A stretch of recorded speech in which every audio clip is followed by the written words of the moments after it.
자, 읽어드린 본문의 말씀을 통하여서 나를 따르라 이런 제목으로 하나님 말씀을 전해드리겠습니다. 성경을 배우다 보면은 보통 사람들이 좀 이해하기가 어려운 숫자가 나오는 것을 봅니다. 예를 들면 요한계시록 13장에 보면 666, 666이란 숫자가 나옵니다. 누구든지 이 표를 가진 자 외에는 매매를 못하게 하니 이 표는 곧 짐승의 이름이나 그 이름의 수라. 지혜가 여기 있으니 총명 있는 자는 그 짐승의 수를 세어보라. 그 수는 사람의 수니 666이니라. 자, 여기에 보면 이 666이란 숫자가 짐승의 이름이 된다고 하는 겁니다. 그리고 지혜로운 사람은 그 수를 세어보라고 합니다. 그러면 666이란 숫자가 나온다고 하는 겁니다. 즉 어떤 문자의 알파벳 이름을 숫자로 환산하는 방법을 헬라어, 그리스어라고 하죠. 게마트리아라고 합니다. 한글로 한자어로 수비학이라고도 하고 영어로는 뉴머럴러지라고도 합니다.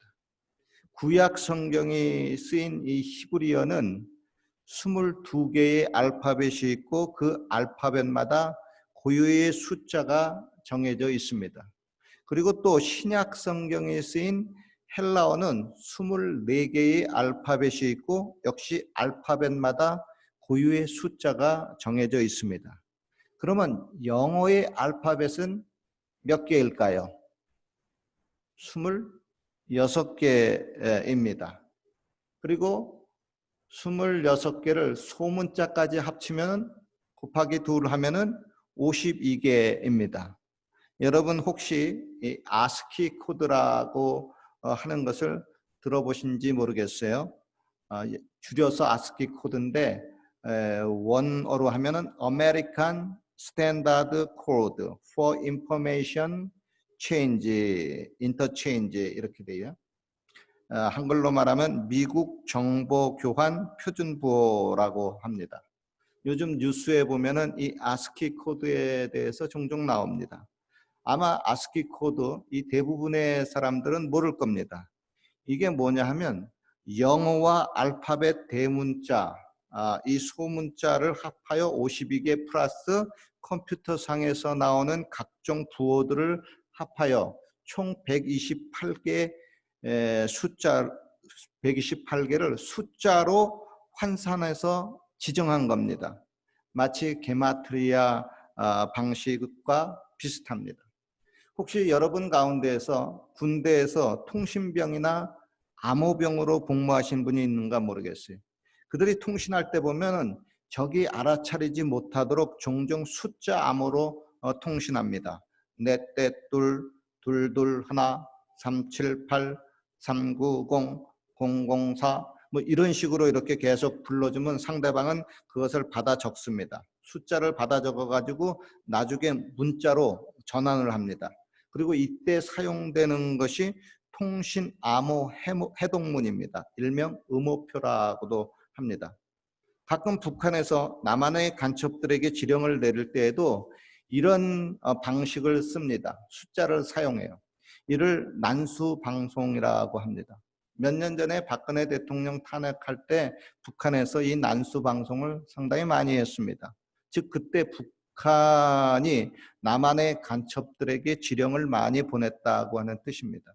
요즘은 북한에서 이런 난수방송 안 합니다. 할 필요가 없겠죠. 마태복음 1장에 보면은 예수님의 족보에 대해서 아주 자세히 나옵니다. 그리고 이를 총황산한 숫자가 또 기록되어 있습니다. 거기에 보면 이래요. 그런즉 모든 대수가 아브라함부터 다윗까지 14대요. 다윗부터 바벨론까지 이거할 때까지 14대요. 바벨론으로 이거한 때부터 그리스도까지 14대더라 그랬어요. 여기에 보면은 저자 마태가 예수님의 족보를 굳이 14, 14이라는 숫자를 3번이나 반복해서 사용합니다. 왜 그랬을까요? 무슨 뜻이 있지 않겠어요? 왜 그러냐 하면 히브리어로 다윗을 게마트리아 방식으로 환산하면은 14라는 숫자가 나오기 때문입니다. 히브리인들은 이 다윗왕을 가장 존경합니다. 그래서 이스라엘 국기도 다윗의 별이라고 하는 육각형 별을 사용하고 있습니다. 즉 예수님은 하나님이 약속하신 대로 다윗의 자손으로 오신 분이라는 것을 강조하기 위해서 이 14라는 숫자를 일부러 반복해서 쓴 것입니다. 그러니까 유대인들은 14 하면은 떠오르는 것이 다윗이고, 이를 예수님과 연결을 했으니까 예수님은 다윗의 자손으로 오신 메시아라고 하는 것을 암시한 것입니다. 그렇죠? 요거 아는 사람 많지 않더라고요.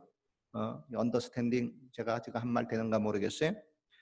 얼마 전 한국의 뉴스 중에 좀 어려운 뉴스가 나왔어요. 핵심 단어는 영어로 follow the party입니다. 이게 도대체 무슨 뜻인지 몰라서 사람들이 이것을 알려고 하루 종일 네이버나 구글 실시간 검색어에 1등까지 올라갔었습니다. 여러분, 이 follow the party 이게 무슨 뜻일까요? 파티에 같이 가자는 뜻일까요? 그런 뜻이 아니라 여기서라고 하는 파티는 즐겁게 노는 파티가 아니고 보수당, 자유당 같은 이 당을 뜻합니다. 그러니까 follow the party는 당을 따르라고 하는 뜻입니다. 무슨 당입니까? 중국 공산당입니다. 요즘 중국에서 유행하는 단어 중에 하나가 follow the party, 당을 좀 끝까지 잘 따라오너라 하는 표가 유행합니다. 그런데 이 표가 한국의 총선 전자개표기에서 숫자 암호로 표시가 된 것을 어떤 천재 수학자가 이걸 찾아낸 겁니다. 즉 숫자를 문자로 전환하는 아스키 코드로 전환해 보니까 이 숫자가 follow the party라고 하는 표가 튀어나온 겁니다. 다시 말해서 중국 공산당 컴퓨터 프로그래머가 한국 총선에 처음부터 개입해서 조작을 했는데 그만 자기 실력을 과시하기 위해서 자기만 아는 암호화된 숫자를 거기다가 남겨놓은 겁니다. 마치 옛날 영화 중에 보면은 다빈치 코드 같은 자기만 아는 암호를 작품 속에 남겨놓은 것 같은 그런 이치입니다. 그런데 이런 암호를 가리켜서 또 다른 말로 뭐라고 하냐면 이스터 에그라고 합니다. 부활절 계란이라고 해요. 아니 세상 사람들이 이런 데까지 이 기독교적 표현을 쓰니까 목사님들이 이것을 반드시 알아야 되잖아요. 그리고 성도님들에도 가르쳐줘야 할 책임을 좀 느끼게 됩니다. 그래야 성도님들도 요즘 세상 돌아가는 것을 알고, 특히 누가 우리에게 야, 너 예수님 믿지? 근데 이스터 에그라는 게 뭐야? 하고 물어보면은 어떻게 좀 대답을 좀 해줄 수 있지 않겠습니까? 그렇죠? 자, 오늘의 이제 본문으로 돌아가 봅시다. 예수님이 갈릴리 해변을 다니시다가 베드로와 그의 동생 안드레를 보셨습니다. 그들에게 말씀합니다. Follow me, 나를 따르라. 제가 여기 오늘의 말씀 제목에 보면 나를 따르라, follow me 하고 대문자로 적어놨어요. 즉 뭐냐면은 예수님을 따르라는 겁니다. Follow the party, 공산당을 따르라는 것이 아니라 Follow me, follow Jesus, 예수님을 따르라는 겁니다. 예수님이 그리고 좀 더 가시다가 이번엔 야고보와 그의 동생 요한을 부르셨습니다. 그러자 그들이 즉시 곧바로 at once, immediately 예수님을 따랐습니다. 여러분 사람마다 인생에 있어가지고 아주 중요한 기회가 있을 수가 있습니다. 그런데 우리 인생에 있어서 가장 중요한 것은 우리가 예수님을 만나고 예수님을 즉시 따랐다는 것입니다. 그리고 여전히 우리가 이곳에서도 예수님을 따르고 있고 우리의 인생의 끝까지 예수님을 따라간다고 하는 겁니다. 할렐루야. 그래서 우리는 영생을 얻고 천국을 얻고 영원한 행복을 얻습니다. 즉 누구를 따르느냐에 따라서 자기의 운명이 결정됩니다. 중국 공산당 해커는 follow the party, 공산당을 따르라는 암호를 숫자로 몰래 남겼지만은 우리는 지금 여기서 종교의 자유가 있기 때문에 그치 뭐 숫자 같은 암호를 쓸 필요 없이 떳떳이 외칠 수가 있습니다. 여러분, 예수님을 따르십시오. 예수님을 따르자 하고 담대히 외칠 수가 있습니다. 그런데 그렇게 말하면 사람들은 또 이렇게 대답해요. 야, 예수를 따르면 돈이 나오냐, 밥이 나오냐? 예수가 너희들 밥 먹여주냐? 이때 우리는 대답해 줄 수가 있습니다. 자기 아들을 아끼지 아니하시고 우리 모든 사람을 위하여 내어주신 이가 어찌 그 아들과 함께 모든 것을 우리에게 선물로 주지 아니하시겠느냐? 그러므로 구하라, 찾으라, 두드리라. 하늘에 계신 너희 아버지께서 구하는 자에게 좋은 것으로 주시지 아니하겠느냐? 뭐 밥이 나오냐, 뭐 돈이 나오냐 하는데, 야, 하나님이 예수님도 줬는데 다 주셔. 너가 얻지 못하는 것은 구하지 아니함이야. 구하여도 얻지 못한 것은 정력으로 쓰려고 잘못 구하는 거니까 올바르게 잘 구하면 하나님이 이것저것 예수님을 통해서 다 주실 수가 있어. 그래서 예수님 따르면 그렇게 좋다. 우리가 전도할 수 있죠. 여러분, 누구를 따르느냐에 따라서 그 사람도 같은 사람이 되고 그 사람의 운명이 결정됩니다. 그런데 말세가 되면 사람들이 바른 교훈을 받지 아니하고 귀가 가려워서 자기의 사욕을 쫓을 스승을 많이 두고 또 그 길을 진리에서 돌이켜 허탄한 이야기를 따라간다고 얘기하고 있습니다. 그리고 성령이 밝히 말씀하시기를 후일에 어떤 사람들이 믿음에서 떠나 미혹해하는 영과 귀신의 가르침을 쫓아간다고 얘기하고 있습니다. 또한 어떤 사람은 쾌락과 돈과 명예를 따라갑니다. 예수님을 따라가라고 하면 너나 예수 믿고 너나 예수 따라가라 그럽니다. 그러면 우리는 뭐라 그러죠? 그래, 나는 끝까지 예수님 따라간다. 할렐루야. 같이 한번 해봅시다. 그래, 나는 끝까지 예수님 따라간다. 여러분, 요한계시록 13장 3절에 보면 짐승으로 상징된 적그리스도가 나오는데 그 적그리스도가 거의 큰 부상을 당해서 죽게 되었습니다. 그래서 세상 모든 사람들의 아이 저거 잘난 척 하더니 저 사람 이제 죽었네, 끝났네 하고 생각을 했어요. 그런데 이 적그리스도가 기적같이 살아나는 겁니다. 치료받고. 그러자 세상 사람들이 깜짝 놀라서 그를 신처럼 따릅니다. 그가 신이네 하고. 그런데 여기에 보면 영어 성경 표현에 보면 이래요. Follow the beast. 짐승을 따른다는 표현을 쓰고 있습니다. 여러분, 만물의 영장인 사람이 짐승을 따라가면 안 되잖아요. 사람이 짐승을 부려야지 짐승을 따라가면 되겠습니까?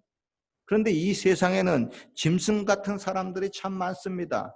뱀과 여우처럼 간사한 사람도 있고요. 곰처럼 우악스러운 사람도 있고요. 사자처럼 사나운 짐승도 있고요. 이리와 늑대처럼 남을 속이고 훔쳐먹는 사람들도 있고요. 돼지처럼 자기 욕심만 부리는 사람들도 있습니다. 그런 짐승 같은 사람들을 따라가면 안 되고 그런 짐승 같은 사람이 되면 안 됩니다. 공산당을 따라가면 안 됩니다. 우리는 죽으나 사나 예수님을 따라가야 됩니다. 예수님은 말씀합니다. 누구든지 나를 따라오려거든 자기를 부인하고 자기 십자가를 지고 나를 따를 것이니라 그랬어요. 그러나 요즘 믿는 사람들을 보면은 자기를 부인하고 예수님 잘 따라가지 않습니다. 자기 고집을 부리고 예수님 따라가려고 합니다. 예수님이 야, 너 나 따라오려면 네 고집 부리고 그래서는 못 따라와. 너 고집을 좀 버리고 나를 따라오지 그래. 그러면 싫어요. 싫어요. 나는 내 고집을 안 버릴 겁니다. 하고 그러면 안 되는데 그러면 예수님, 그러면 예수님이 나를 따라오십시오 하고 막 주객이 바뀌었어요. 누가 종이고 누가 주인인지 헷갈릴 지경입니다. 그리고 예수님이 자기에게 복과 돈과 명예를 주지 않으면 더 이상 예수님을 따라가지 않는다고 합니다. 가룟 유다가 그랬잖아요. 그리고 그런 예수님은 필요 없다고 예수님을 쉽게 부인합니다. 그러면 안 됩니다. 여러분, 우리는 고백해야 됩니다. 주여, 저는 끝까지 예수님을 따라가겠습니다. 결론입니다. 아무리 힘들고 어려워도 끝까지 예수님을 따라갑시다. 그리고 그날의 영광의 날에 다 같이 참여하시기를 주님의 이름으로 축원합니다. 기도드리겠습니다.